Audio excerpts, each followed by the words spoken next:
Hi, Dr. Greg Gillum, CEO of Human Fusion. This article review comes from the September 20th, 2019 issue of Harvard Business Review. It's by Peck, and it's 6 ways to set boundaries around your email. Strategy number 1 is to use email signature disclaimers. So, for instance, if you're going to be out of the office for a few days, set up an email to say that you're not going to be accepting emails for those 2 days. Or maybe it's while you're on vacation. Let people know that you're not going to be responding to any emails. In fact, there's some companies that go as far as blocking the emails from even getting to you. So that might be something you think about. But as much transparency as we can enter into the email space, the better. Second suggestion here is using autoresponder very generously. So not just for times when you know you're going to be out, but maybe you have to work on a huge project and you really need a couple of days of creative thinking time and things like that. So set an autoresponder to let people know that you're going to be working Thursday and Friday on a major project, and you likely will not get back to them until the following week. Third strategy is to put these instructions on your website or social media just to make sure people really know and really get a sense that you protect your time very, very well.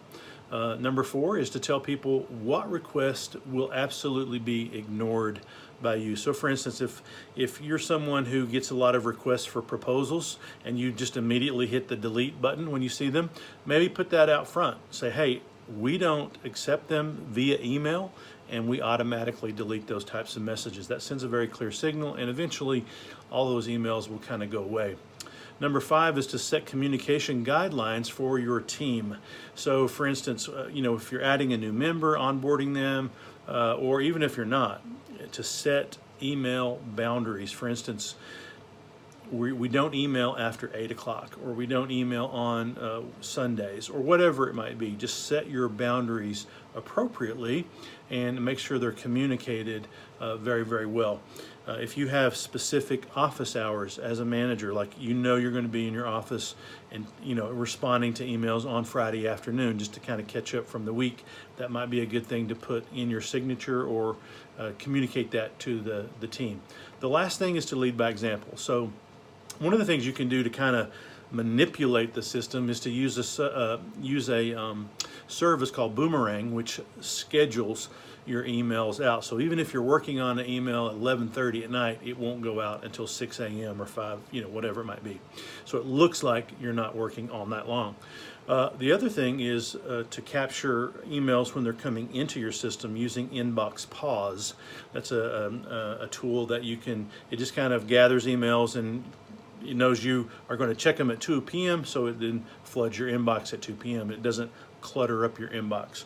Or the other strategy is to do what you say you're going to do, lead by example, and don't write emails in the evening. Don't write emails on weekends. Follow your own advice here and make emails your friend, not your enemy. If you like management-related videos like this, please subscribe to Human Fusion, and we'll keep you up to date on all the latest trends that affect you as a manager and your management practice.